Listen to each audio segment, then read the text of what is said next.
of our time.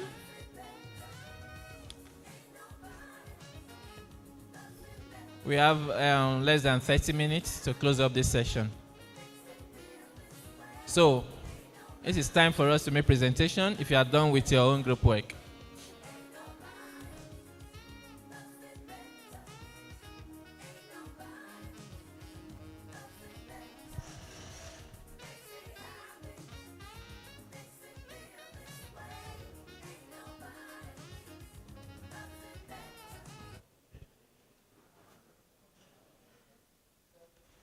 So which group is ready to make presentation, please?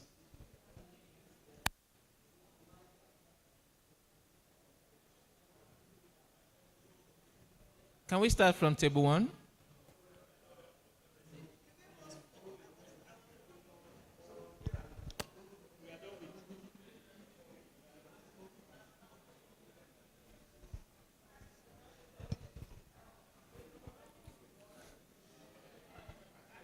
You don't need to write stories or just short points, that's all.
hello, my people. Please, we need to work with time now.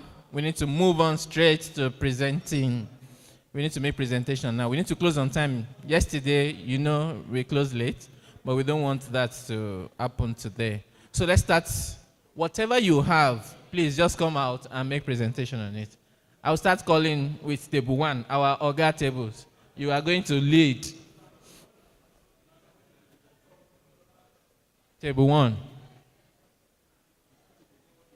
Whatever you have, just come out and present. Then you can come back to it later and finish it up. We need to work with time, please. Please.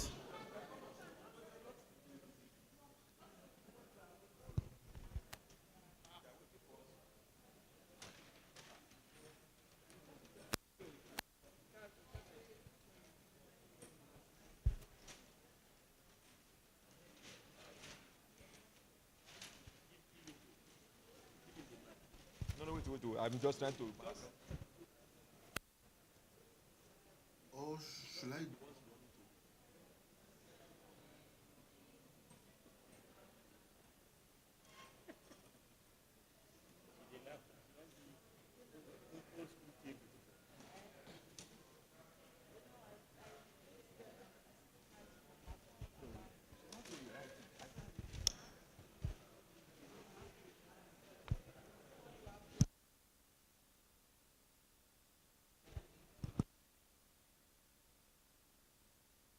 You can just read that from your book. Then you can come back later to write on the flip charts, please. Please.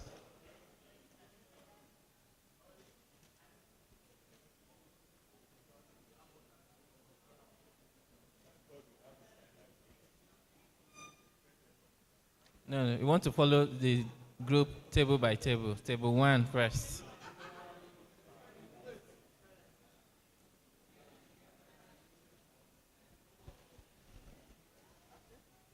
That means we will close late today.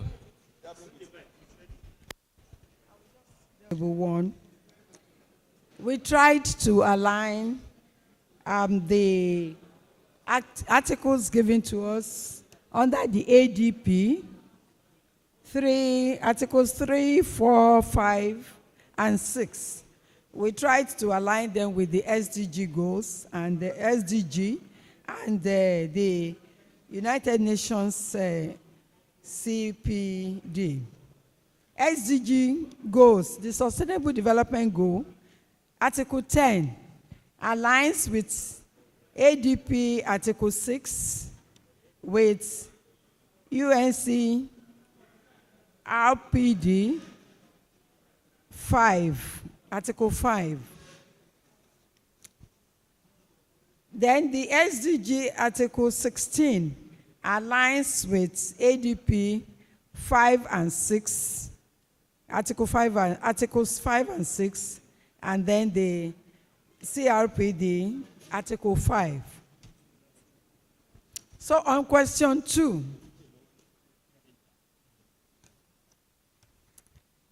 Jonah Pitt is to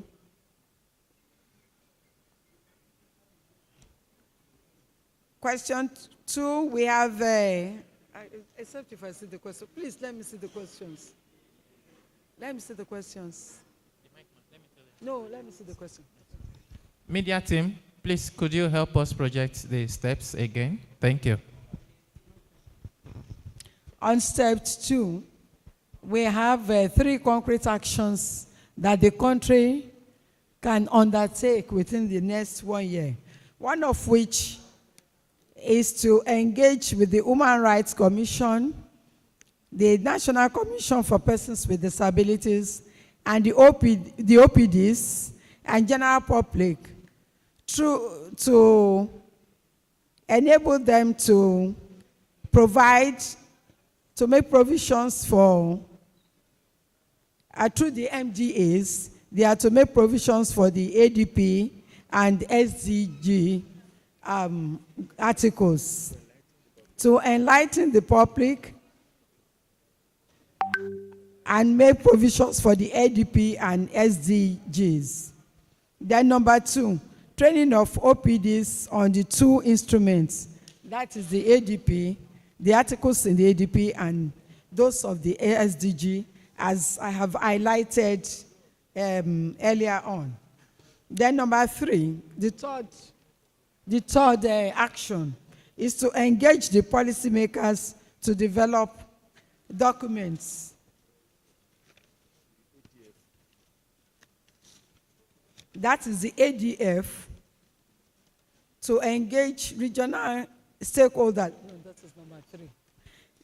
So the ADF to engage regional stakeholders and OPDs to drive, promote, and implement all the policies. Then number 4, which is on the mechanism that the country will use to implement the ADP.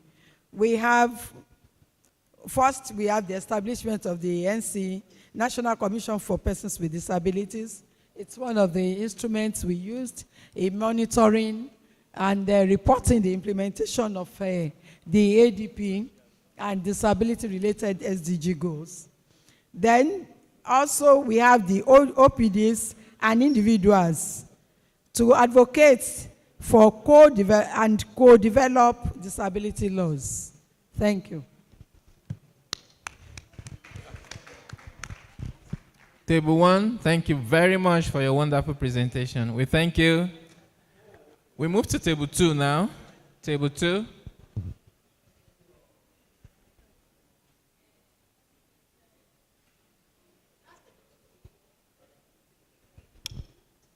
No, this is table 2. This is 2. This is 2.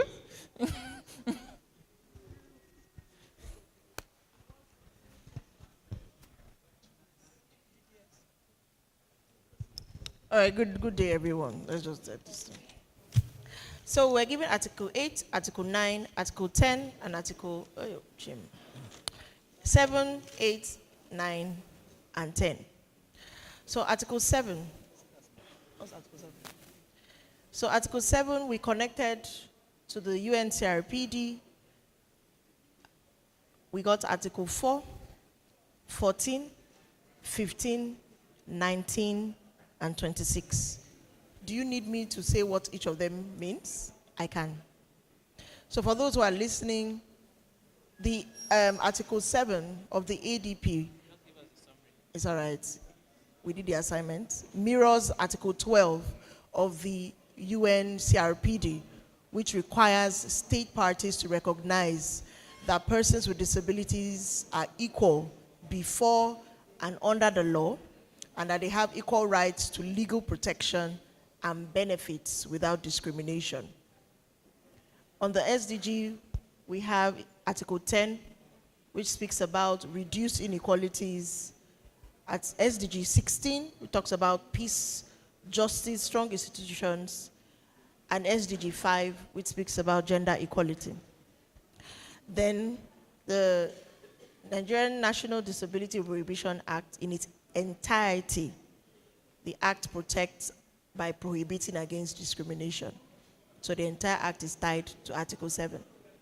So for our step 2, which is activities, we said that we will raise awareness on these connections, and then we will also do stakeholder engagement to enhance the relevance of these connections. But one of the things we said we'll do first is to do a gap analysis and assessment that can help us to begin to align, to enhance the connections for Article 7 of the ADP. I'll come to step 3 and 4 when I finish for the others. Article 8 is right to life. We connected Article 8 directly with the UNCRPD 10, which is also right to life.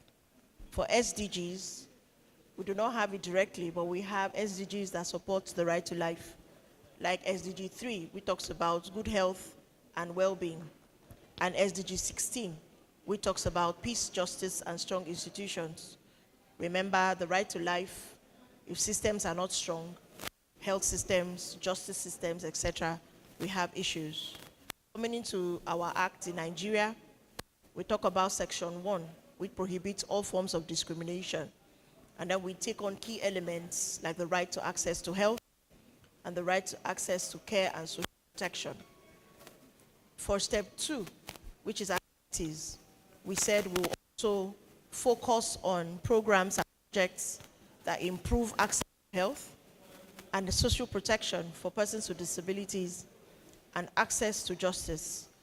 In the course of conversation on the right to life, we found till tomorrow, there are still harmful practices where children with disabilities are killed in communities. We said that we're going to strategically advocate specifically for implementation and criminalization of harmful practices of killing children with disabilities. Article 9 talks about the right, as in this talks about protection from harm.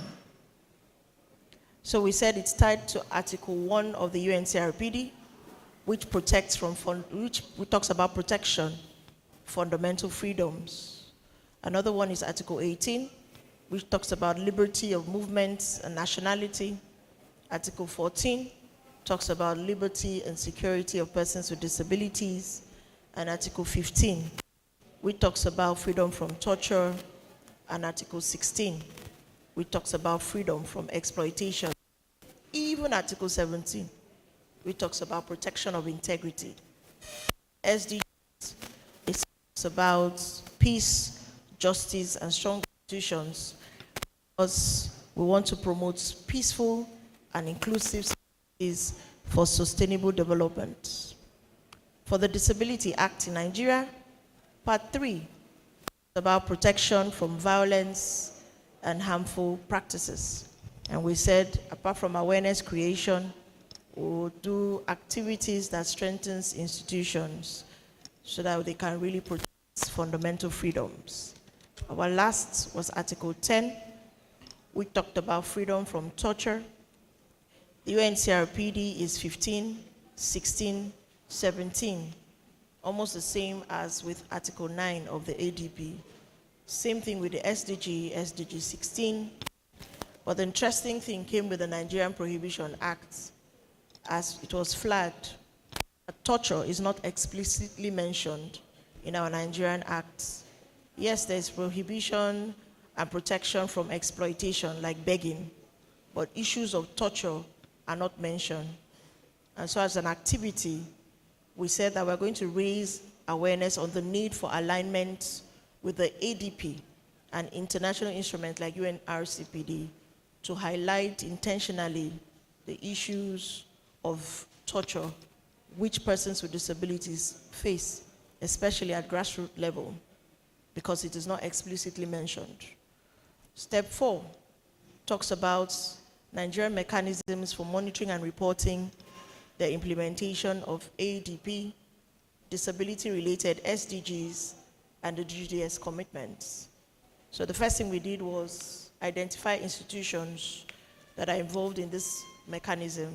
In Nigeria, we have the National Commission of Persons with Disabilities, we have the National Human Rights Commission, we have the Office of the Special Assistant to the President on Special Needs, we have the Federal Ministry of Budget and National Planning, we have the Joint National Association of Persons with Disabilities, and the organizations of persons with disabilities, basically everybody seated here and beyond.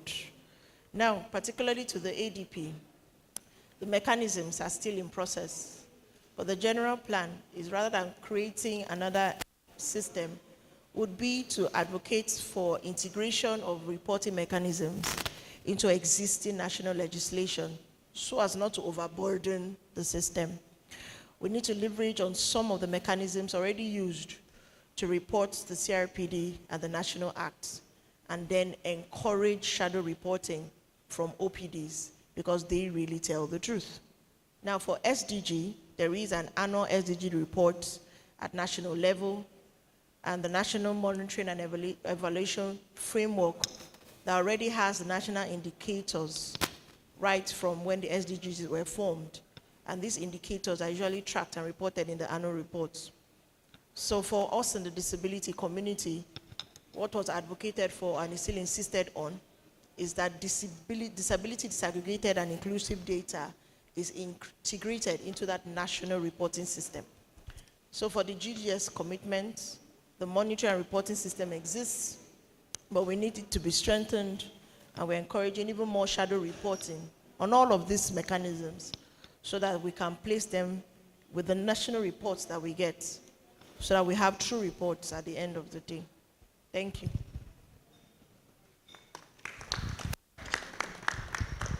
Thank you very much, Table 2. And you were complaining it was much. See your wonderful presentation. Thank you very much. Advocacy, awareness, budgeting, mainstreaming, all of these are very key and important follow-ups that we must establish as persons with disability in our country. Thank you very much for your presentation. Now we move on to Table 3.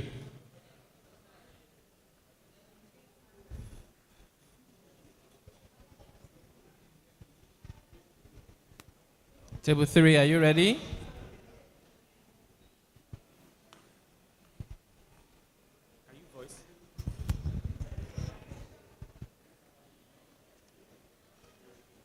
Greetings. I want to sign. Yeah, continue. Table 3. Okay. We discuss which focus do we want to, is it here or there? We have a discussion with Uganda and Nigeria, our country. So we thought of Nigeria, the National Disability Act that we have, and also we also discussed with Uganda, and we have the law there, and we get everything, even in our country, Nigeria, and represented here, we have laws all around the country, the laws. Now, the point focus is relating to with the different protocols, SDG, UNRCPD, ADP, relating all, and we look at it on ADP. We saw Article 11 to 14, as she mentioned, and we merged it, which everything were merged together. Then we look at UNRCPD, have 11, 12, 13, 14. This is also the same, so we captured it in ADP. Yes, it was captured also in ADP. So we copy UNRCPD law, and we merge only that link, all that links them together in ADP, in Article 13. That's justice with NURCPD. Everything is found in justice, and they are the same. For SDG, we look at what made them together in SDG 16, which is on peace, peace, justice, and strong institutions. So these laws were all highlighted here. So on this seat, we thought of which action plan do we to include all of these, which are not on paper. So on the first, we look at the law that supports it into groups in different countries, not only in Nigeria. We thought of other groups to collaborate, and the number one law in our country that we have seen, the capacity, is developed in the disability community that were not approved, maybe in West Africa, but in Africa itself. On number 3, serious action need to be done. So we thought of national awareness advocacy on disability rights to collaborate, to liberate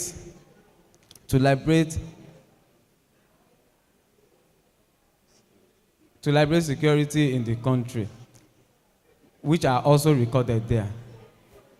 So a lot of us complain, fund money has to do with all of it. But I say, come.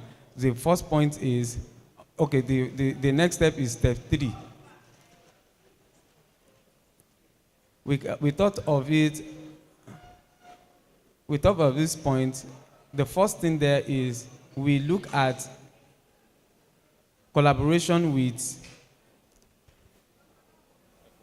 ECOWAS, Economic West African country. We have African Union, AU.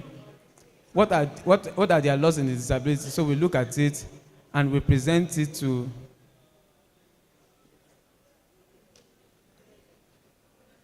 which also support other laws of disability, not in Nigeria, but in Uganda and Mozambique, in Kenya.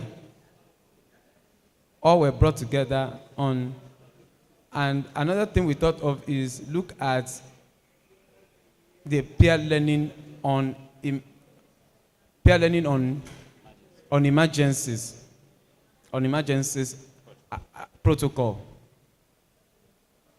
Not in Nigeria, but we are talking about regional. We also talk about collaboration. If Nigeria have, we can also look at other countries too and have an idea that is happening there. We can also check ideas that is happening in other regions. We can monitor, we can have a platform.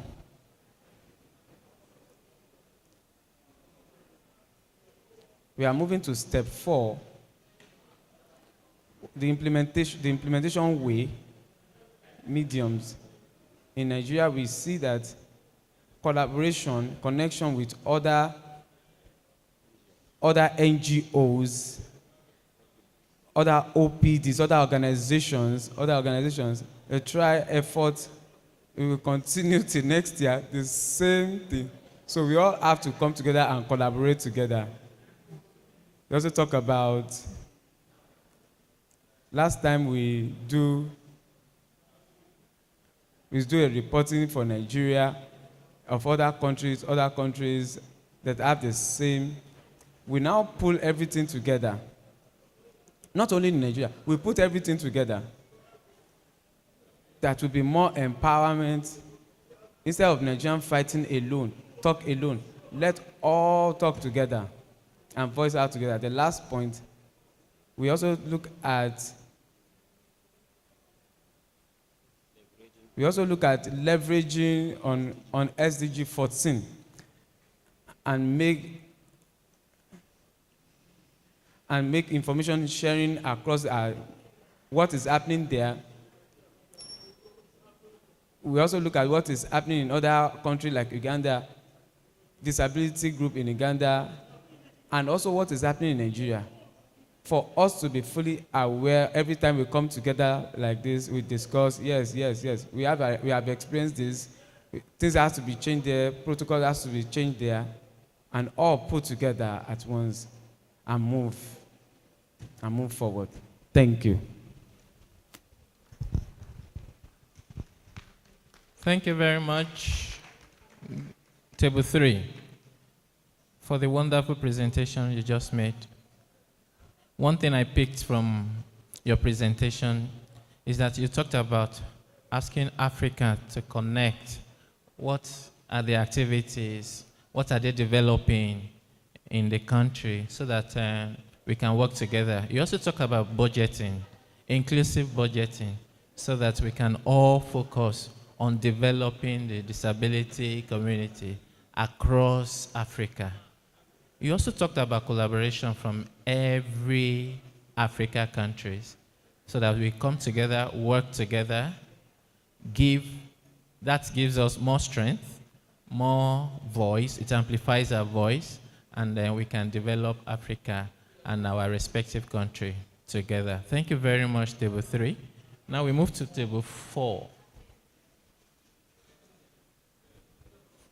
Okay, we have an extension of table 3. So we have an extension of table 3. Non, c'est 2. Please, we'll need the French translator here.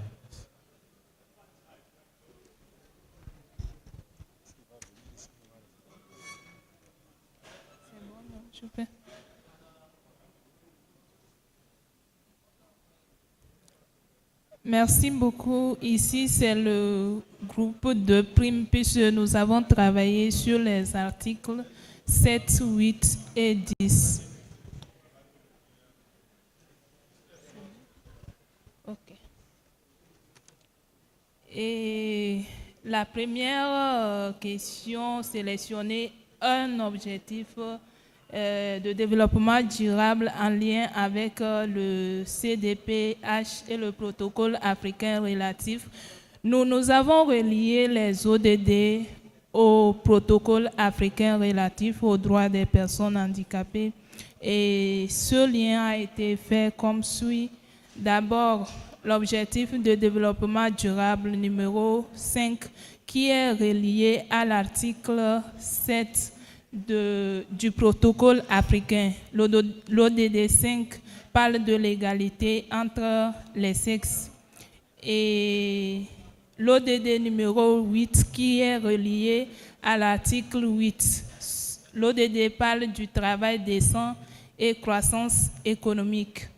Et l'ODD 16 qui est relié à l'article 9 et 10 du protocole africain. Cet ODD parle de la paix, la justice et des institutions efficaces. Alors, pour aller à la question 2 qui parle d'identifier 3 actions concrètes, nous l'avons fait différemment, c'est-à-dire par pays. Et pour le Togo, 3 actions ont été prises. D'abord, au niveau des organisations de la société civile, nous allons mener des plaidoyers pour accélérer la ratification du protocole relatif aux droits des personnes handicapées et également faciliter l'accès des femmes handicapées aux soins de santé, notamment la santé sexuelle et reproductive.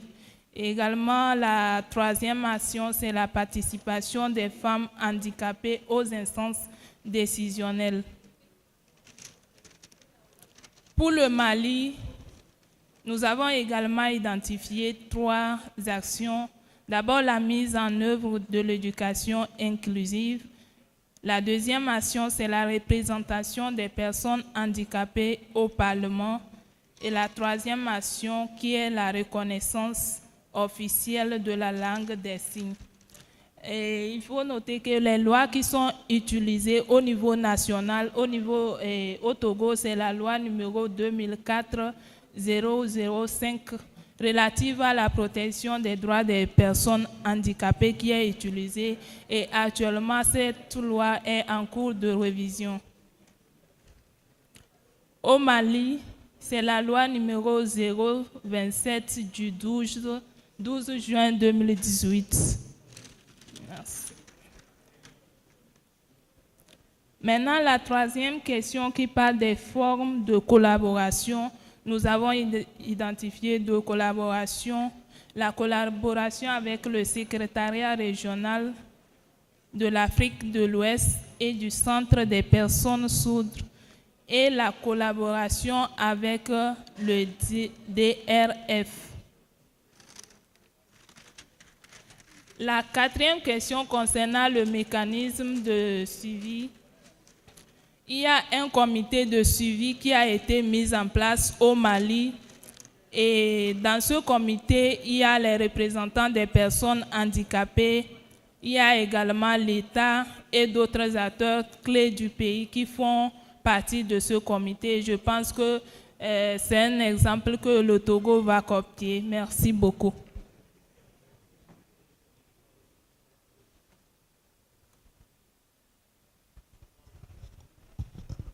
Thank you very much, our French-speaking table. You talked about advocacy, collaboration with other African countries. That is what you also plan to implement at your own country to achieve our goal. Thank you very much for your wonderful presentation. We move on to the next table, table 4. Yes, table 4. Who is speaking for this table?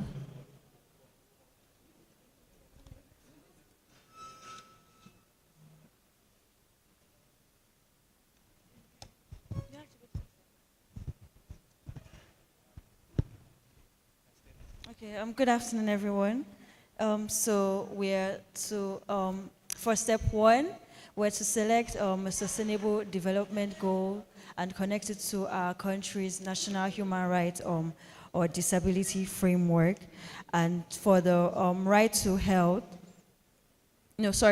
for education was the chapter 4, and then section 17, and for the Nigeria National Disability,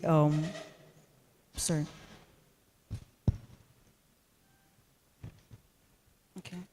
So for for education was chapter 4, and then I'm so sorry. Please, can you come back to me?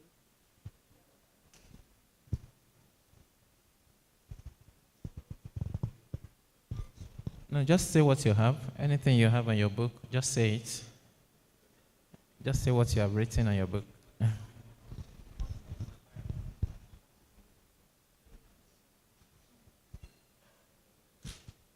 Okay, so for education, for SDG 4, for the UN CRPD is Article 24, and for the ADP is, we focused on sections 15, 16, 17, and 18. So for education is ADP 16, and then the 3 countries represented were Nigeria, Malawi, and Kenya. So for Nigeria, we have for Malawi, they have the National Disability Policy, Chapter 3, Section 2, 3, and 4. And Nigeria, we have the Right to Education, Section 17. And for Kenya, they have the Policy on Education, Chapter 4. And then for health, SDG 3, UN CRPD 25, and ADP 17. For Nigeria, we have the Nigeria Laws for Disability, Section 21. For Kenya, they have Sections 4, which talks about PWDs entitled to the highest form of health, and Article 3.6 for Malawi National Disability Policy, which talks about access to health for persons with disabilities. Then also for habilitation and rehabilitation, which focused on SDG 8, UN CRPD 26, and ADP 18. They have the Kenyan law of persons with disabilities, Article 33, Article 28, Nigerian Convention for the Rights of Persons with Disabilities. Yeah, Disability Act, sorry. And then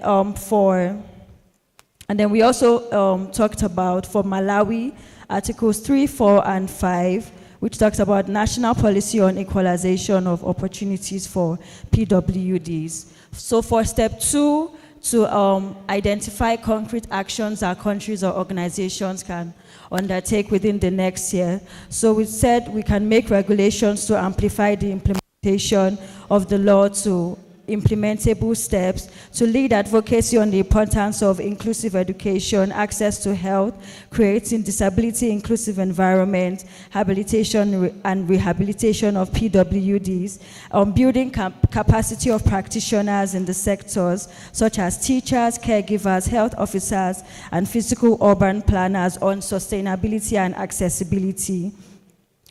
and also mandating orders for persons with disabilities and allocating budget focused on persons with disabilities, and to also have a rapid response complaint system set up by the government so that persons with disabilities can have an avenue for rapid response. Then step 3, which is to suggest forms of regional collaboration or peer learning that could enhance the implementation of these frameworks across African countries. And we said to set up a thematic educational hub to exchange knowledge. So each of these ADPs that we have listed out, we set up a thematic educational hub to focus on each of them, such as health, accessibility, and the likes.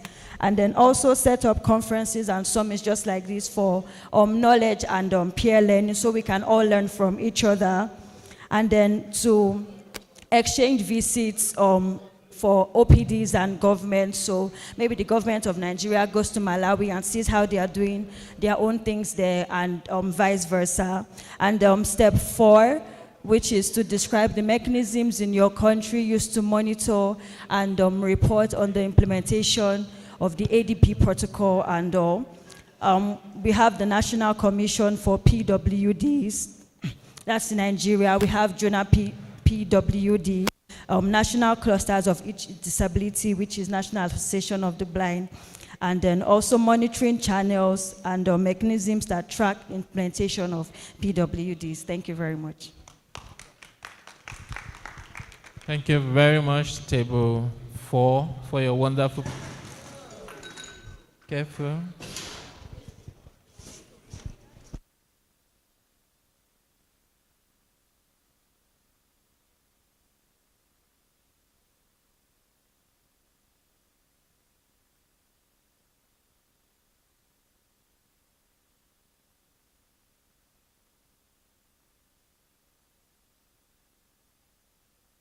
Thank you very much. Table 4, you talked about peer learning, exchange of knowledge. Through that way, we can exchange what we learn from one country to another so that we can see what is happening in different countries. We can see where we can also copy them and develop our own system, our own country. Thank you, Table 4. Now, Table 5. Table 5, who is speaking?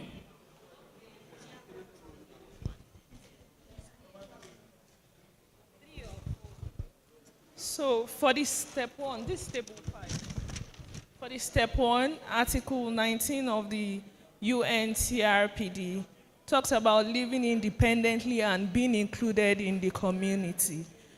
And the African Protocol, Article 20, rights to adequate standard of living, which links to SDG Goal 11, sustainable cities and community. Nigerian Disability Act, Part 2, accessibility of physical structures.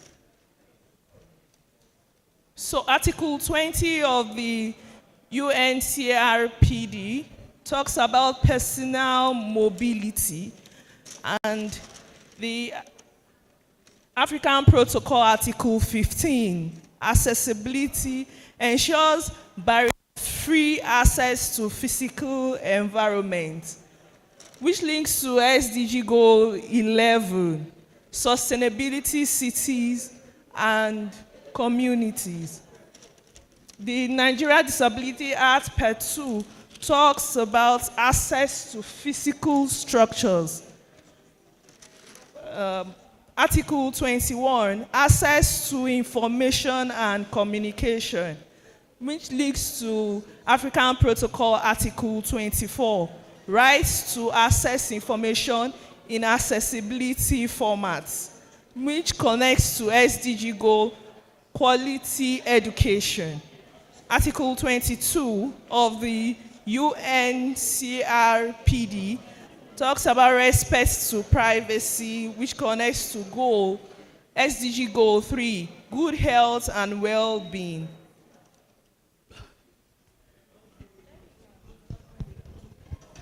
Okay, so question 2, We have more awareness creation, sensitization, more advocacy, and capacity building. We cannot overemphasize on all of these 4 key areas. And also question 3, regional policy harmonization and alignment at the continent. We have to align with other continents and harmonize everything we are doing. Peer learning and platforms and community of practice. Also joint capacity building and training initiatives that will promote inclusion.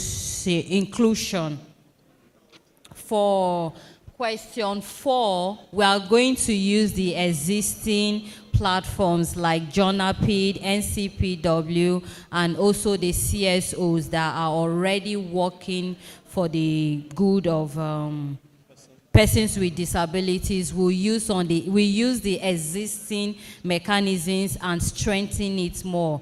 I think rather than bringing in new mechanisms, we'll just build on the existing ones and carry on from where we are today. Thank you.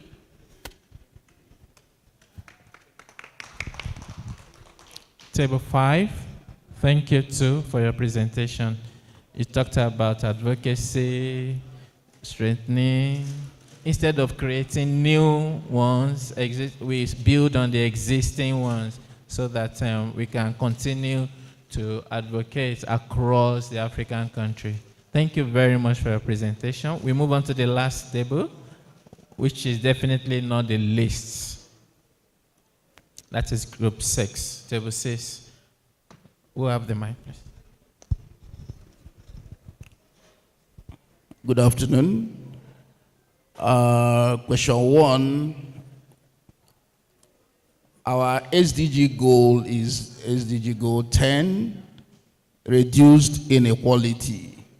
So we linked it with Article 23. That is the first, because we are looking at Articles 23, 24, 25, and 26. So, right to freedom of expression and access to information, we have SDG Goal 10, reduce the inequality. Because if there is inequality, then the person that is seen as a lesser human being would not enjoy the right of freedom of expression. Because the question would be, who will listen to you? It's only the elite that will have the right to speak or express themselves. So linking it with UNCRP, the Article 21, which is on freedom of expression and access to freedom of expression and opinion and access to information. So we come down to localize it. Section 1 of the Disabilities Prohibition Act 2018, which talks about freedom from discrimination. Now, Article 24, access to information. Our SDG goal is Goal 4, which is on quality education. And then the information we are talking about here is information that is meant to transmit knowledge. So UNCRPD section Articles 21 and 24, which is on quality education, access to information. So we move to Article 25, right to participate in sports and good health. Right to participate in sports. Then SDG Goal 3, which is on good health. Then we have UNCRPD Article 30, participation in recreation and sports. So we still link it with Disability Act Section 1, which is still on anti-discrimination.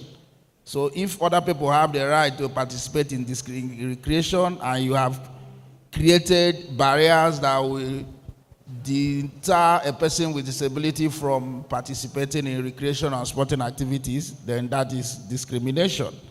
So we have Article 4, our number 4 is Article 26, right to family. Now, the SDG goal we are looking at is peace, justice, and strong institutions. Marriage, family is an institution. So when we have a country where you are free as a person with disabilities to love and marry your choice without interference by the society, then it means that the society, we are building very strong institutions, and then there will be justice and peace. So the UNCRPD article is Article 23. Respect for home and family. We equally link it up with Disabilities Act Section 1, which is on anti-discrimination. Now, question number 3 and 4 will be handled by my colleague. So this is on concrete action. So the actions that we said, OPD retreat on protocol sensitization. Then we also said awareness and advocacy creation and protocol domestication. And we said borderless advocacy and peer exchange. First for question number 3. So question 4, we said annual reports to the UN and AU. We said disability summit and review. And we also said through the National Disability Commission or Council. That's all for us. Thank you very much, Table 6, for your wonderful presentation. I think we have all talked about, you talked about justice, and then we have worked on different areas in our group where we see the different steps. So I want to thank you very much for working together on this. Now I will be handing over the mic to our moderator, who will continue with the rest of the program. Thank you very much.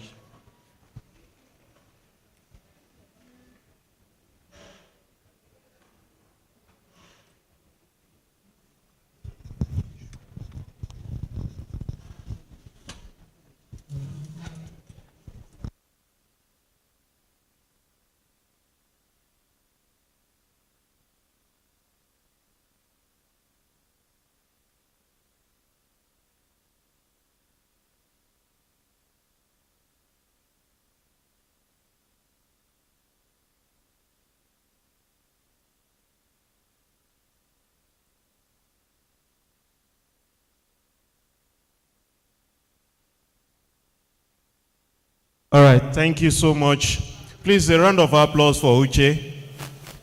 Let us clap our hands for Uche. All right, thank you so much. So we are going to break for lunch now. We are going to break for lunch.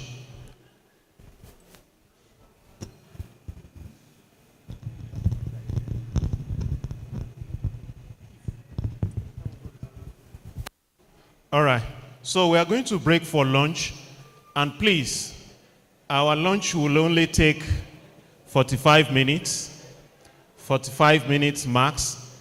So, and like we have always done, wheelchair users are to remain in the hall, and because it is sunning outside, for as many persons with albinism that prefers to stay in the hall should please stay. But if you know that you can go to the garden, please, you can also do that. So what I'm saying is this: we are only expecting to have the wheelchair users and persons with albinism only inside this hall. So, and for our other African brothers and sisters, please go to the restaurants as usual. All right, please take 45 minutes. Thank you.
we should have been,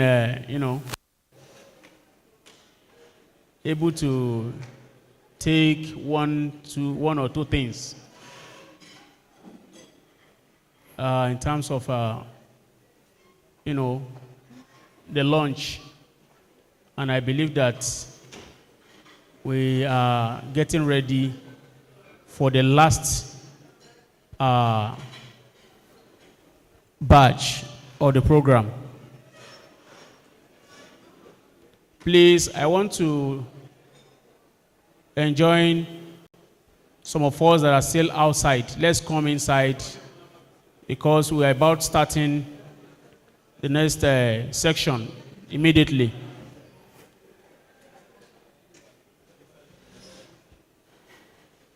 We are going to start the next session as soon as possible. Please, let's start reconvening. Let's have a seat. Thank you.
which will be an interactive session, and it will details on different OPDs working on climate change. Different OPDs working on climate change will be identified to speak on their work, advocacy, strategies, and how climate change impacts different disability groups.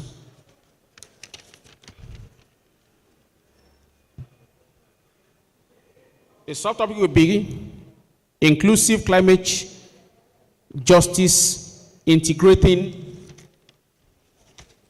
disability rights into environmental and humanitarian actions. The keynote here will be looking at climate change and environmental crisis have disproportionate effects on persons with disabilities, yet disability inclusion is still largely absent from mainstream climate change and humanitarian discourse and frameworks. Participants will discuss how climate change impacts different disability groups, share examples of OPD-led initiatives on climate actions, and identifying strategies to integrate disability inclusion into climate adaptation, mitigation, and emergency preparedness efforts. This session may also look at how OPDs can influence national and regional climate policies to ensure that climate justice truly leaves no one behind. And the person that will be leading this section is nobody than a mother, my own mother, from my cluster. She's an erudite teacher. Let's jam hands together for her. Let's clap for her. Yes. She is an erudite scholar, the Jagaban in my community, a person of Dr. Mrs. B.C. Lucy Bamiche, the President, Albinism Association of Nigeria. You are welcome on stage, ma. Let's jam our hands together as she approaches the stage. Welcome, ma.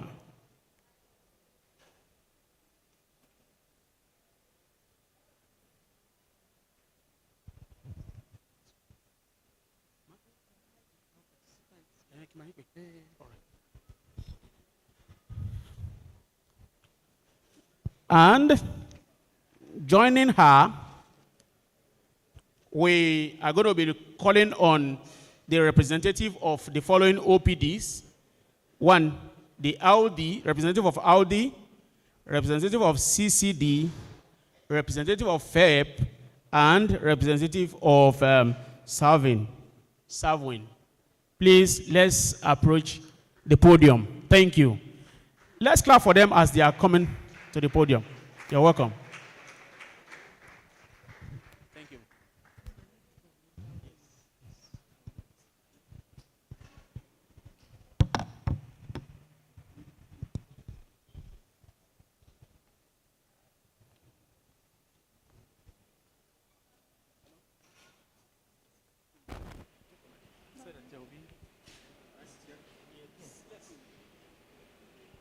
You're welcome, sir. Good afternoon, everyone. Thank you, Mr. MC. I want to welcome us to this, obviously the last session for the day, if I'm correct. I hope you all enjoy your lunch. Did we? So we have the energy to be very, very active now to this session on climate change. I believe we all know that climate change is a very serious issue. Now that even where we are, I noticed that since yesterday, the weather has been very, very hot. The sun is very high, and I believe that it has affected all of us. Someone like me, I couldn't walk in the sun to go to the restaurant to eat because the sun was burning my skin. So also other members of the disability community, we are all being affected by climate change. But interestingly, we need to hear from the panelists what is climate change, climate justice, climate policy, and climate action. They will first of all introduce themselves, the organization they belong to, so that we can have a good understanding of what the topic is all about. So I will start from my far left.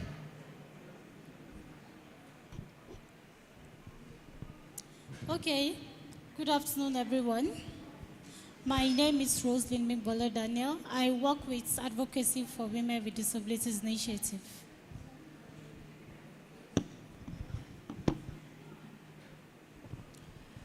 Good afternoon, everyone. My name is Mohamed Kabir, and I'm the Executive Director, Foundation for Equal Pathways. Good afternoon, everyone. My name is Godwin Unumeri. I work for the Center for Citizens with Disabilities.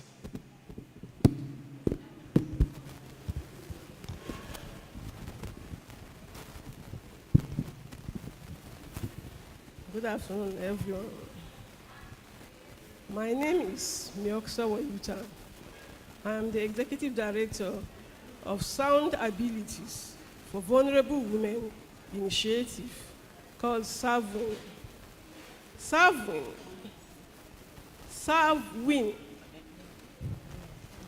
Thank you.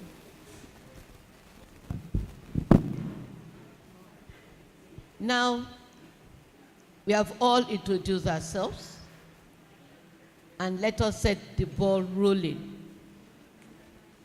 What is climate change? What is climate justice? What is climate action? And what is climate policy? These four terms will flow interchangeably in our discussion this afternoon, most especially in the questions we pose to the panelists. So I want one person to explain vividly what these four terms are, what they mean when we talk about climate, an issue on climate. Roslyn, can you tell us the differences between the four so that when we start discussion, people will really have understanding of what we are talking about? All right, thank you so very much for that question. Quickly, in my own context, climate change is when there's a long-term change in weather patterns, mainly caused by the activity of humans, like deforestation, droughts, and many more. And of course, climate change affects everyone, but it has more effects on persons with disabilities. And quickly, I'll go to climate policy. When we say climate policy, these are frameworks or plans that a country or an organization uses to respond to or manage the impact of climate change in the society. And when we talk about climate justice, to me, in a simple word, it is fairness. Making sure that no one is left behind. Everyone has access to equal opportunities when it comes to the benefits as regards climate change. From climate action, to me, before I give the full definition, I normally say it is when the government stop talking. They stop talking the talkable and do the doable. So climate action, it is when you have a practical step, a plan, a practical step towards or on how you can reduce risks or mitigate risk. Thank you. Thank you so much. So basically, climate justice is fairness. Fairness in the context of climate change. And climate change itself is what happens from one period to another, something that, like a metamorphosis. Then policy, that is the legal framework that every nation must have on ground for the citizens. Now, my second question now, we go to Mr. Godwin. I can remember now. So Godwin, this is your question. Let me read it out for you. Your first question says,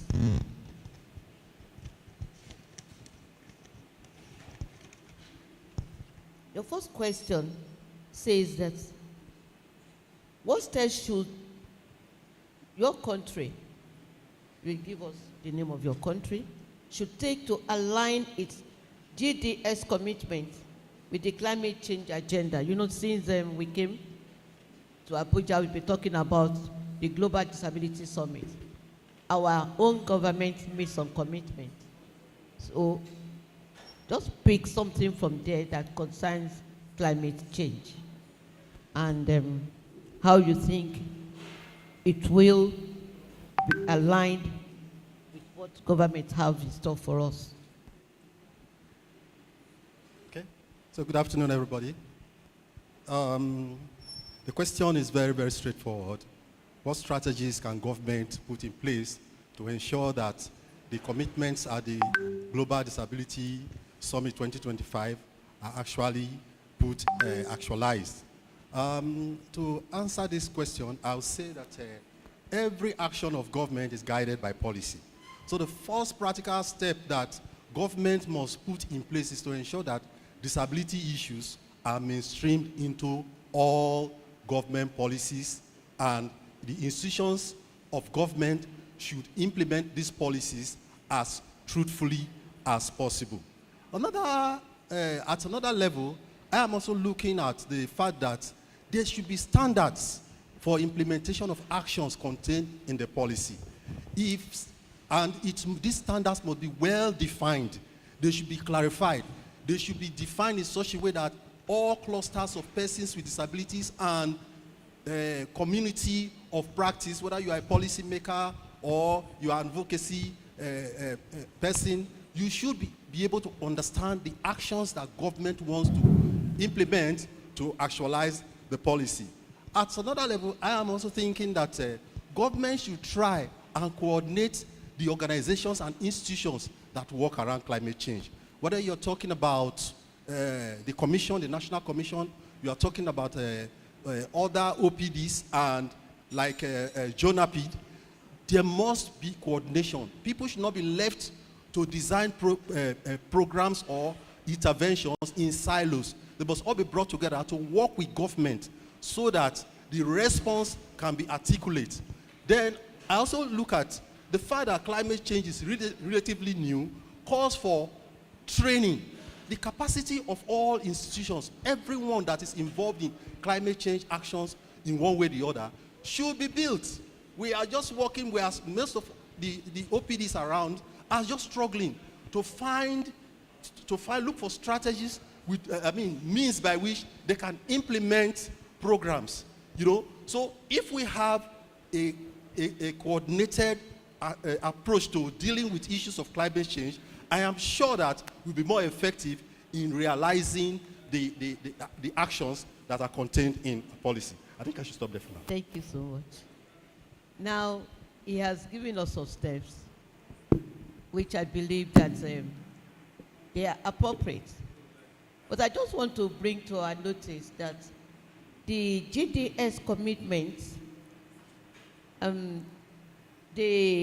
should I say it? There are some elements in it relating to climate change. And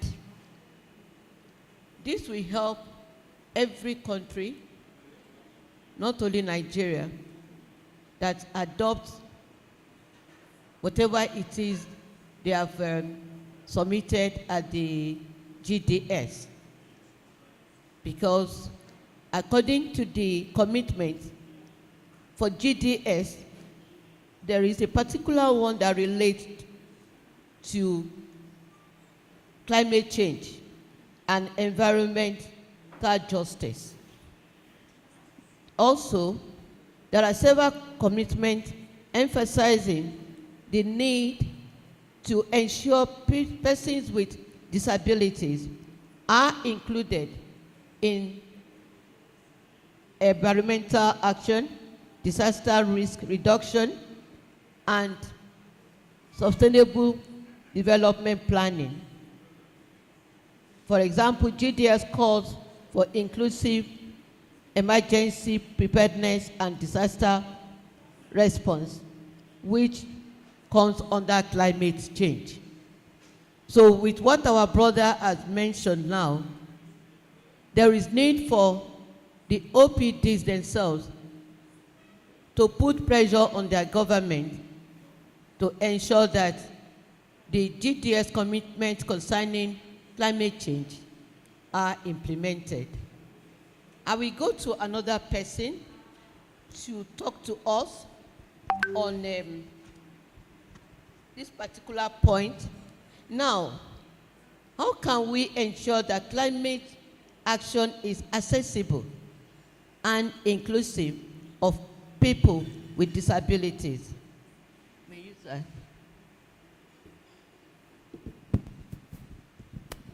Thank you very much, ma'am. We can be sure that climate action is accessible and inclusive by involving diverse voices. Now, presently, we have mostly persons without disabilities. We want them to involve persons with disabilities in it. Aside persons with disabilities, we want them to involve other marginalized groups. If they do, we will have diverse voices speaking. We will need accessible information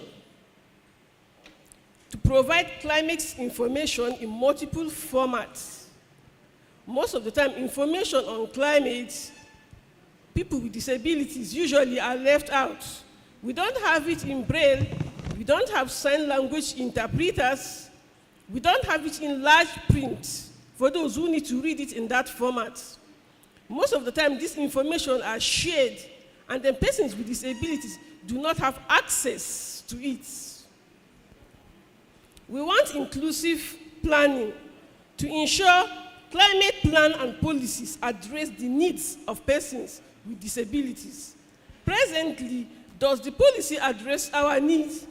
I would say no. When they are planning, do they involve us? Maybe they involve some of you here in Abuja, but to us, based in the state and the local governments, nothing like that for us. No one involves us.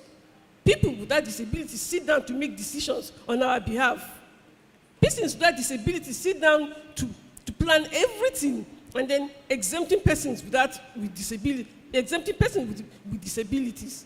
Sometimes we are just called upon to come for a program, and then you just sit there like as if you are a trophy, and then they snap pictures, and then give you some pennies, and then you go back home. Most of the time, you don't even understand what is going on there. You don't even know what is happening there. You are not included. You are just, as if you're looking at an empty space, and by the end of the day, just give you some penny to go home, and then you feel fulfilled. We want them to involve us in the planning. We want them to involve us in every step of the way, so that we will be able to say, this is how we want it. This is how we want it to be done. We are the ones that are wearing the shoe. We are the ones to tell you exactly how we want it. We want to be included in it.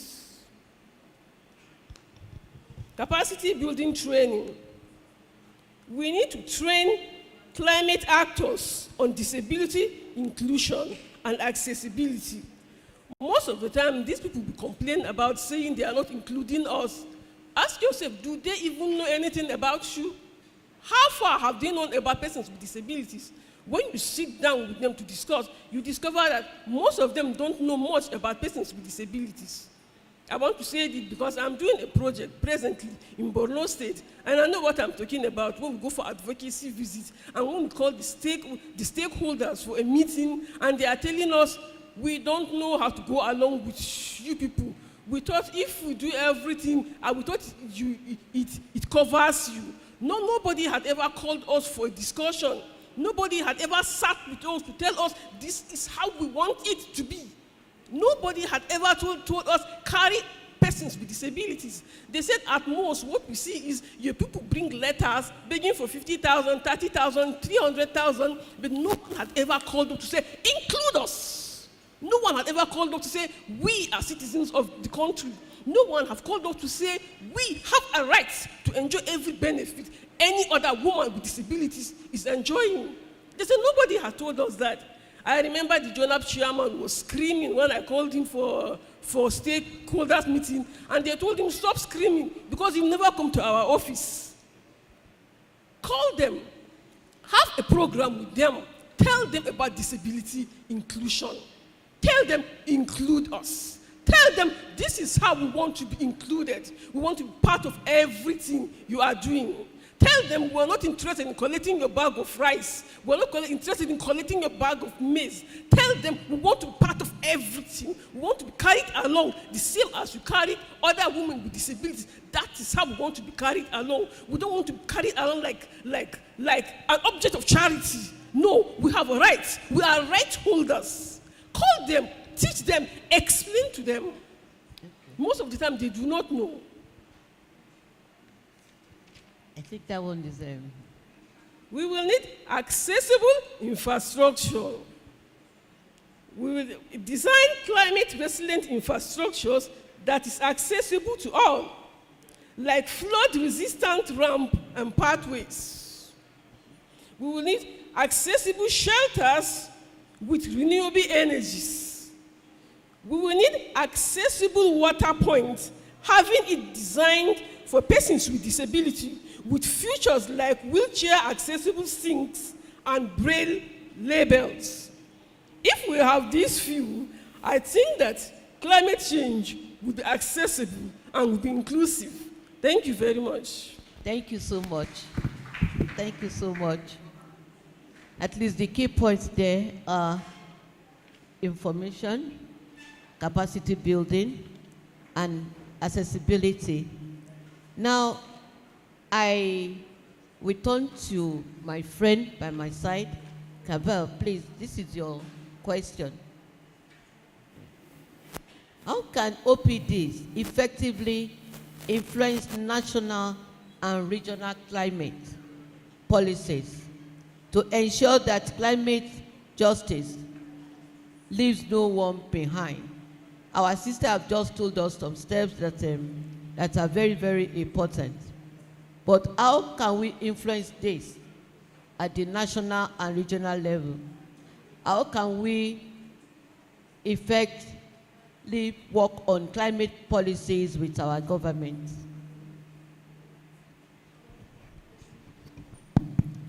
Thank you for the question.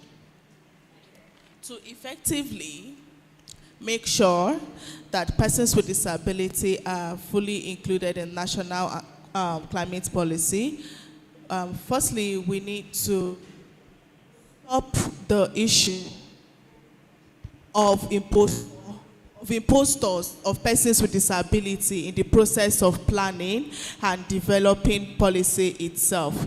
Because from my experience in our program in Kaduna, we invited some government officials to our program, and then we asked them, why are people with disability not involved in the state's policy. Why? They said, maybe we don't know. And when they were developing this policy some years back, they had people who said they are representing persons with disability. And then we asked them, is it an association for persons with disability? They said they don't know. That clearly shows that people are using disability. They are being an impostor in terms of disability to get access to policy development. And we need to involve OPDs at all levels to be active. Now, in every state, we have joint associations of persons with disability. In state chapters, we have the national chapters, but they are most often quiet because they don't talk when it comes to climate change, and that is not right. And first, we must be very active. We must ensure that our voice is heard at all levels. Secondly, we need to work together, move together. There is always conflict between the state, the national level. For example, for me, I am not in an association, I'm an NGO. People will say my NGO is not OPD because I am not part of the association.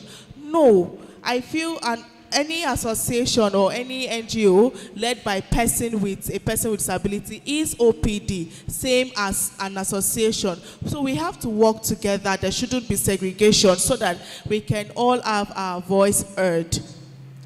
Thirdly, I think in Nigeria, most policies start from the federal level and goes downward, and then the state level, and then the states will work within the framework of the federal policy. Now, we need to build structure, coalition from the national level down to the state level, build and push for policy development from the federal level. And then we'll go down to the state level and we go that way. And then when we work together, I think we would be able to achieve those goals all together. Thank you. Thank you so much.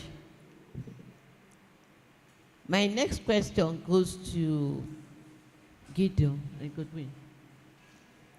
What practical strategies can be adopted to integrate disability inclusion into climate adaptation, mitigation, and emergency preparedness efforts?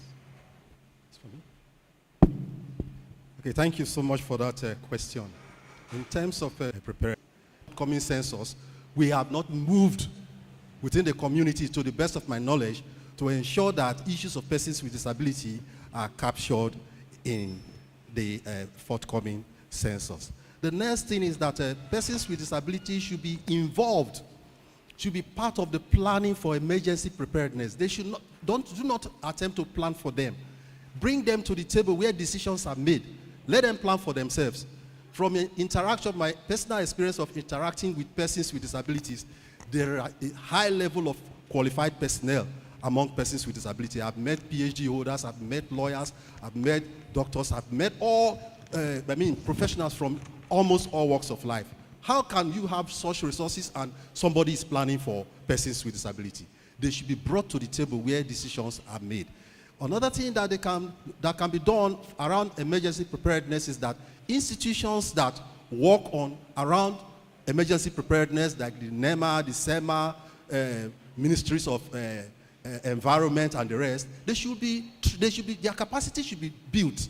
We are assuming that they know much about us, but from my personal experience, when you ask them things about persons with disabilities, for instance, issues of access, the first thing they tell you, and probably the first and last, is build a ramp. The issue of access for persons with disability goes beyond just ramp. Every cluster of persons with disability have their own access issues that must be understood by those people who make policies, who implement policies for us. Another issue is that of during emergencies, persons with disabilities are left behind because they do not know how to communicate with them. They only have one standard of communication, probably two. The English, that's a lingua franca in Nigeria, and in local settings, the local language. You just speak those, you think, oh, you have told everybody that is in the community that there is an emergency and this is where they should go. What about the deaf? What about those who need sign language?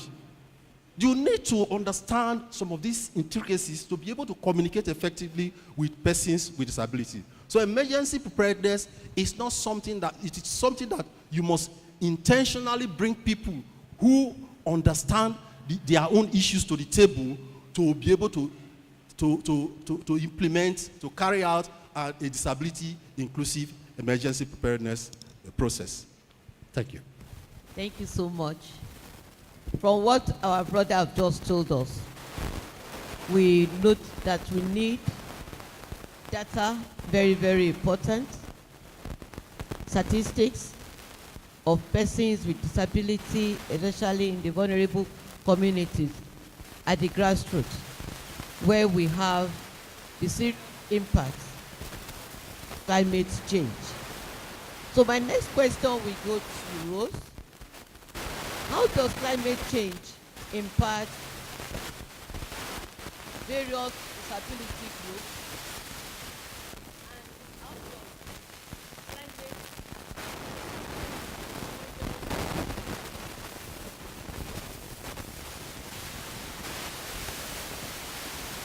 Okay, thank you so much for that wonderful question. So, okay, so the truth is, I mean, we will all agree that climate change affects everybody. It does. But persons with disability have severe impacts from climate change due to the existing barriers that we have in the society. It makes the impact, the effect, the devastating impact of climate change more severe for persons with disability. Why? Because we already have barriers that are in the society. Now, let's look at a scenario where there is flooding and heat waves in a particular community. Now, in that same community, the shelter, they even have a shelter, but that shelter is not accessible for persons with disability. The shelter is not even having a complete roof in that particular area. There is lack of mobility aid. There is lack of assistive devices for those who are blind. And more importantly, there is lack of communication on early warning signs, information, or system. There is lack of weather focus for persons in that particular community. What do we think will happen? And these are the barriers that makes climate change effects devastating for persons with disabilities. Now let's look at women and girls with disabilities. They are particularly at risk of gender-based violence and health conditions, especially when there is deforestation, where there is underdevelopment, where there is even food shortage in that particular time that there is this climate change crisis. They are prone to gender-based violence and also having health conditions in that particular community where there is this climate change impact on the community. I mean, you will all agree that climate change have deepened inequality in our society of today. It has now made physical barriers a life-threatening challenges for persons with disability. When you see the barriers to you accessing climate change services, it will feel life-threatening to you because you'll be like, how can I access this? And that is why we are saying all disability inclusion, they should be integrated in all climate change policies in the country. And also every emergency plan, disability inclusion should be there. Because it is when you plan for us, you don't just do it like an afterthought. It shouldn't be an afterthought. Because when we say nothing about us without us, we are not just singing a song. It is actually a call to action. I myself am a survivor of cancer.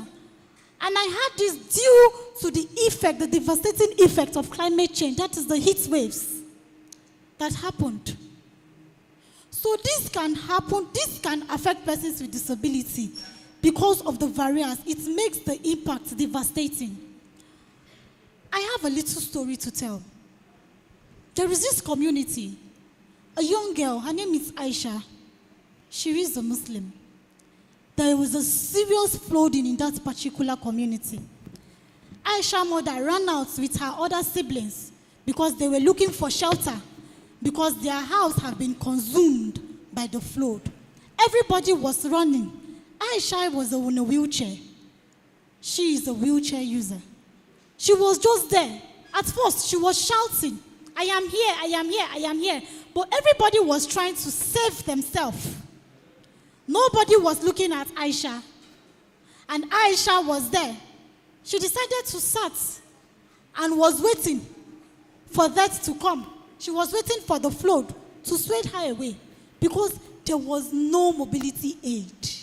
And even the shelter was not also accessible for Aisha.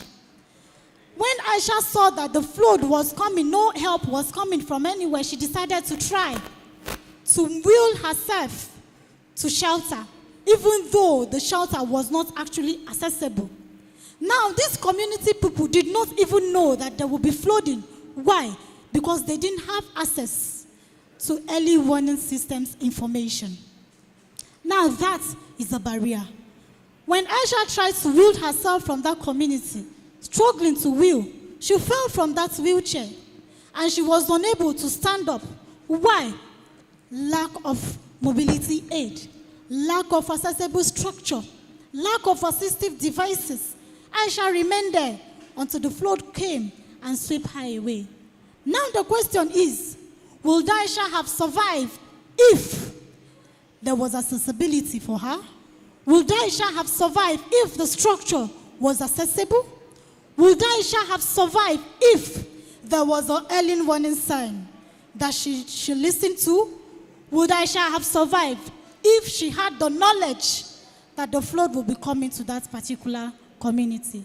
Thank you. I will just stop here. I will end at this cluster of disability because of time. Thank you. Thank you so much. What a very sad story. And truly, that is a story about persons with disabilities all over the world. And our country is not left out of it. We are hoping that one day something will be done in this aspect of climate change that will benefit every person with disability. I want to have a short break. Now from the audience, can someone tell us how climate change has impacted on his or her group? Who wants to speak? Give the mic to... Thank you.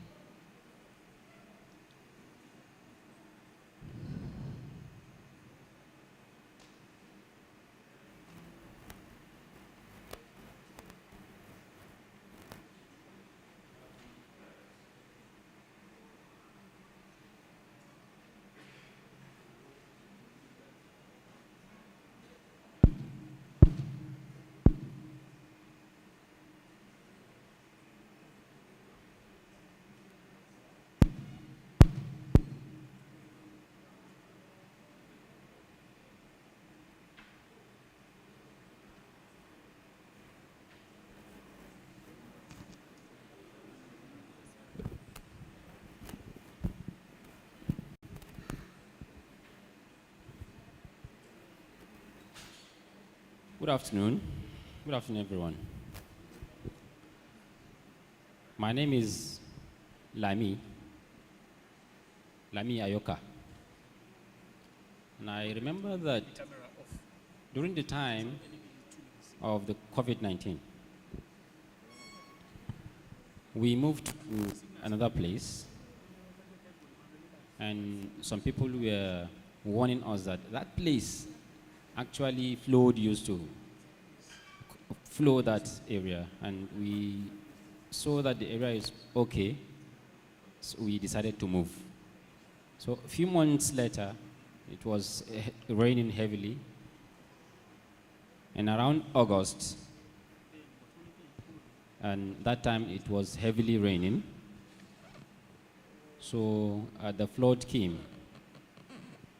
And so when the rain stopped after some days, there wasn't water actually, so we washed all our clothes, but people were screaming and shouting that water will be coming, flood will be coming. And so when we saw that some of the houses were consumed by flood, I thought that the flood will come to my area. I thought the flood will not.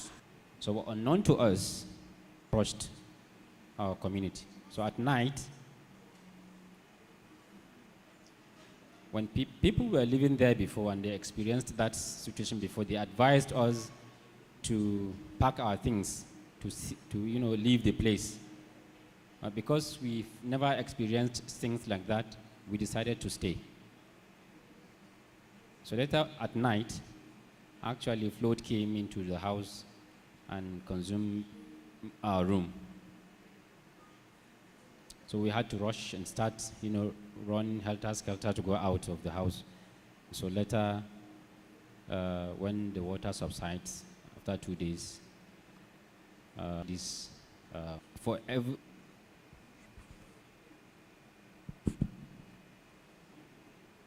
that was the fifth year we decided to prepare ourselves. When flood was coming, we prepared ourselves to save our things. That was how we were able to save ourselves. Thank you. Thank you. Thank you.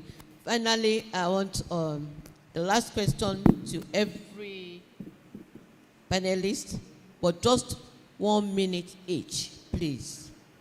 Can you share examples of a successful disability inclusive climate initiative that your organization have been involved with? 1 minute each, starting from Roslyn. Okay, thank you very much. Though the time is short, I will try to be fast. At Audi, we implemented a project with the title Advocacy for Gender Disability Inclusive Climate Policies. This was supported by Disability Rights Fund. Through this project, we conducted a baseline survey where we had the experience of persons with disability, especially women and girls, as regards climate change. And we discovered that there were some gaps in some climate change policies. These policies does not really speak to the unique needs of persons with disability. It doesn't really speak to their experience. So we launched these findings and we use it to engage our key stakeholders, like the National Assembly, the House Committee on Disability Matters, and climate change, which we use to advocate for inclusive policies and also mitigation measures. And through that, we signed an MOU, Memorandum of Understanding, with NIMET, Nigeria Meteorological Agency, where we are now partners with them. They send us their early warning signs and information every day. Thank you. For us to reach the grassroots level, because we are at the grassroots level. Thank you. Well done. Yeah, Kabir. Tell us your own success story. 1 minute. In 1 minute. Mr. Godwin, prepare your own as soon as he finishes. So in my organization, we did 3 things. First, we developed disability inclusive climate change policy, which we submitted to Kaduna State Ministry of Environmental for consideration and further action. Secondly, we advocated for the establishment set up for disability desk table in the state.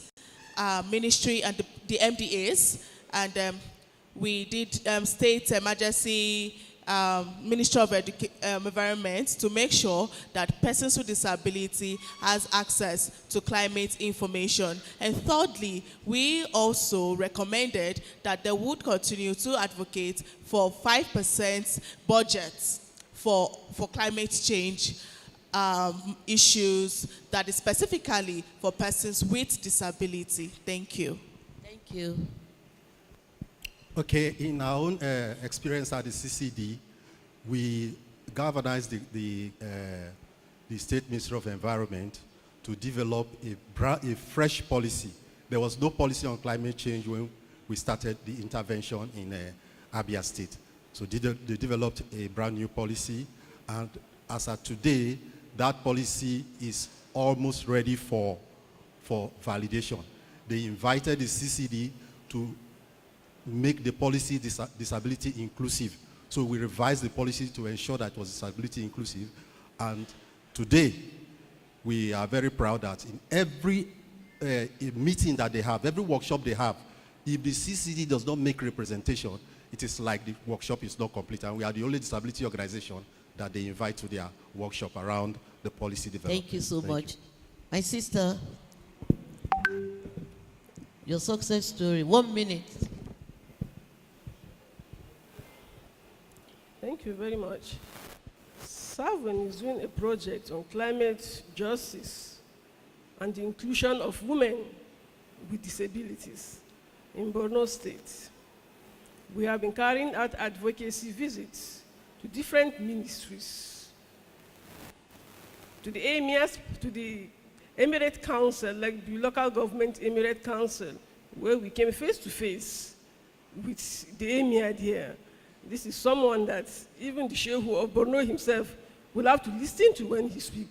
You can imagine how it was standing before this man to advocate for women with disabilities. And then after that, we've had a series of capacity building program for women with disabilities. And then we formed a group we call Borno Inclusive Climate Change Advocates. And this group stands for women with disabilities. Thank you so much. Your 1 minute has gone. On behalf of the panelists, we want to say thank you for granting us audience. I believe you have your take-home points. Information is very important. Planning as well. And nothing should be planned without us. Thank you. Good afternoon.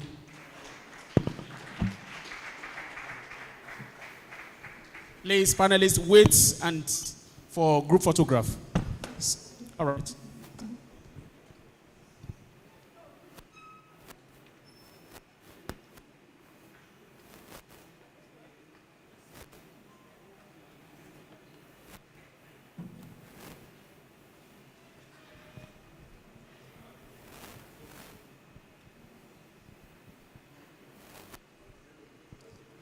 Let's jam our hands together for them. Once again, I want to appreciate the moderator, Dr. Mrs. Bishipa Miche, for this wonderful presentation. In no time, I will be inviting Barrister Theophilus Oduadu, the Program Officer, DRF. You are welcome, sir. A round of applause for our Program Officer. You are welcome, sir.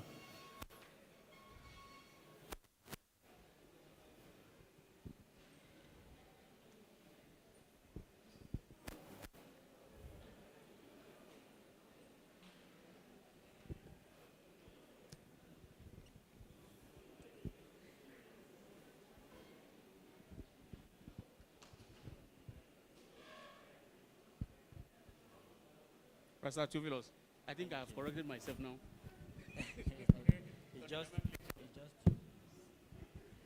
Okay, thank you very much, Smith.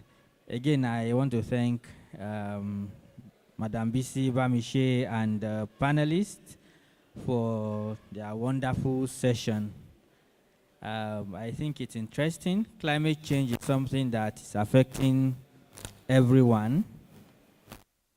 across the different disability clusters, climate change affects us in different ways. Very important that we begin to engage with the climate change advocacy in our various spaces, in our various work. But I want to say something before I actually go to the business that brought me here. Mr. Godwin of CCD, you said something that captured my attention about Abia State and how CCD is being included in all the meetings and being the only organization that is invited to such forum. I just want to say it's a good thing to have inclusion, but I also hope that CCD is also working on bringing other disability organizations on board as well, so that there will be more voices in the space advocating for climate change. CCD is known for grooming organizations from when they start until where they can be on their own. And we hope that that is also being done in Abia and that value hasn't dropped. So we want to see more organizations being recognized and involved in disability rights advocacy in the state. Again, thank you very much. My duty here is not a difficult one, even though it is one that I wish we don't have to do it now. But again, it's been a lovely 3 days. Hello, can you hear me? Okay. It's like I'm hearing some noise. I thought people are protesting. Okay, thank you. So it's been a lovely 3 days with all of us. And I believe we are happy, even though maybe get some small things where they pain us, but I believe that larger scale that the last 3 days has been very, very eventful for all of us. We have our friends from other countries here. To the Nigerian folks, were you able to connect with our friends from other countries? Did you make some friends? If I ask you for their names now, will you know one or two? Now I want to test, but I don't want to fail. Let me see. Who would like to tell me one person from another country that I see or her friend? Mr. Matepu. Yes. Did you have a friend from another country? Okay. Please, can you give him the mic? Let's see who is his friend. Who did he meet from? And the name and the country.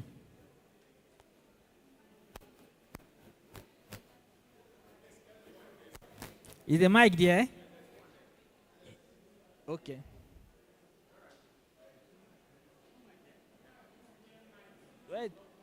Where is it? Does anyone have the second mic? Okay.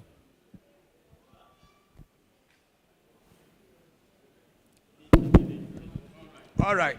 So I met Mademoiselle Mary from Togo, and she belongs to l'Association des femmes et des filles handicapées de la région de la Republic of Togo. Oh, thank you very much. This one you don't speak today. We talk about what intergenerational gap. So let's see. Cecilia, did you meet anybody? Okay, can we hear the name of the person and country? Cecilia, please raise up your hand. Oh, sorry. Cecilia. All right. Oh, she's there. I forgot her name. But she's from France anyway. But I don't really remember her name because we didn't talk so much because she wasn't understanding what I was saying. So she's from France. I think she's not getting it. In the hall. So can we? Kenna, and she's from Women in African Spaces. If I don't forget Kenna. And she lives or she stays at Mombasa, Kenya, the coastal city. Thank you. She stays in Mombasa. That's interesting. Tekena. Okay, thank All you right. very much. All right. Anyway, it's good that we have our friends from Kenya, from Uganda, from Malawi, Mozambique, Mali, and Togo. We are very happy that they are here with us. They came from their countries to join us in this learning. Your contributions to the convening have been very wonderful, and we have also learned from what they are doing in their countries. However, today will be their last day with us because they will all be going back to their countries tomorrow. So in case you are yet to make a friend, you still have one more chance during the cocktail to do that. So that when you travel to Togo tomorrow, you will know someone you can talk to. Or when your organization wants to do some cross-country collaboration, you know, there are some projects that will tell you you need to have a partner in another country. Thinking, who do I know? This is a chance to know somebody, right? So please, let's try to do that. Now, to our friends in other countries, I will give maybe a chance, their experience being with us in the last few days, and how they found participating in the convening. So, who would like to talk to us? Is it Mozambique or Kenya or Mali? Call a country, then somebody will respond. Call a country, someone respond. Okay, okay, they said call the country so that someone can tell us. Okay, so let's go to our friend from Malawi. Malawi. That is Hilda. Anybody? Okay. Yes. So how has it been the last 3 days? How did you find the convening and how did you find Nigeria? Just in 1 minute. Thank you. Just in 1 minute? Yes. Okay, so yeah, I find Nigeria to be really warm. The people are really nice.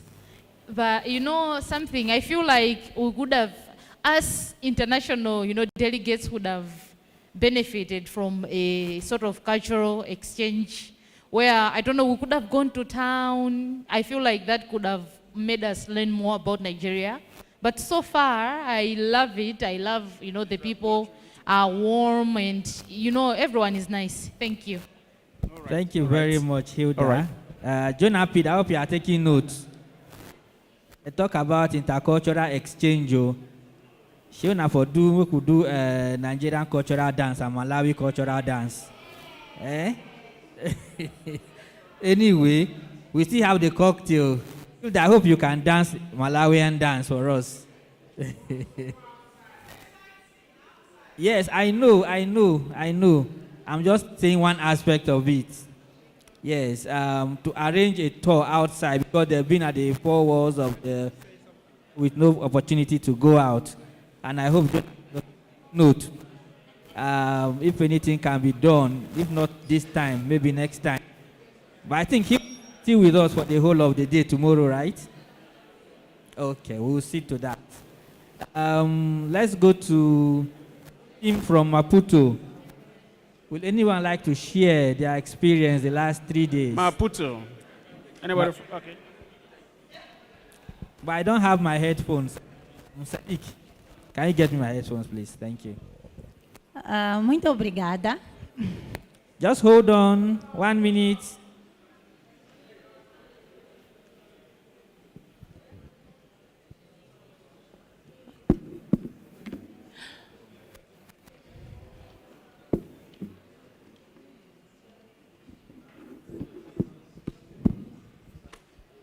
Okay, thank you very much. So you can go on now.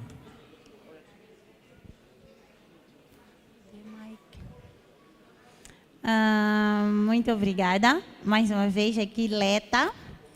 Dizer que eu aprendi muito e também aprendi mais também dos painelistas, cada experiência. Agradecer e gostei muito da cultura de Nigéria. Um dos maiores sonhos realizei. Comi a comida da Nigéria que eu só via na TV. E eu gostei muito de provar, fiz muitas amizades.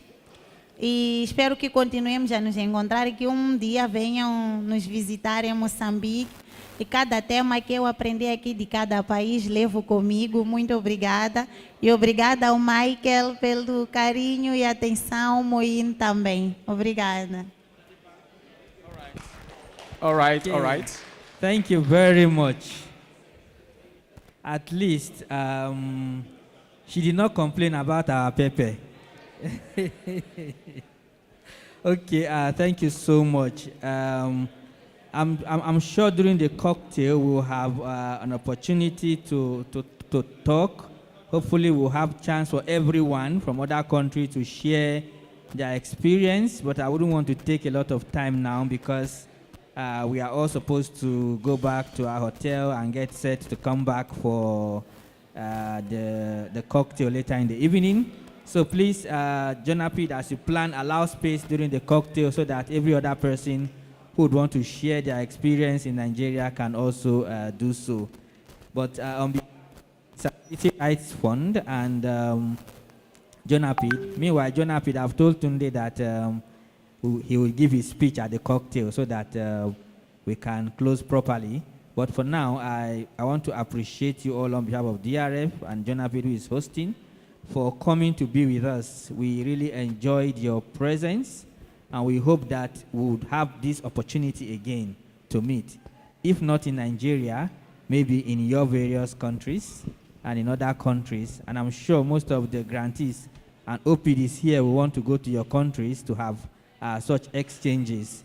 So we do hope that this opportunity will come again and that we'll have lovely time together.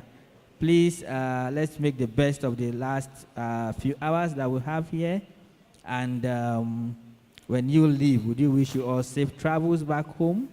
We give our love to the people over there. Warm regards from Nigeria. Again, thank you very much. Well, we look forward to having you all back on time for the cocktail so we don't keep our traveling colleagues too late into the night. Again, thank you very much. Please, a round of applause for Theophilus. Thank you so much. So, ladies and gentlemen, we are set to go while we will return back by 6 p.m. 6 p.m. So, I think we are going to be having 2 hours of rest. So by 6 p.m., the bus will come around to the hotel to convey us down to this place. For those of you who have never attended the cocktail party before, please do well to ask from those who have attended before. You will see reasons why you have to come. It used to be very, very interesting. You can see the speakers already being put in place. It's going to be lit, all right? So, thank you so much. Please, we are set to go and then ensure you are ready by 6 p.m. to come back. Thank you. Have a safe trip.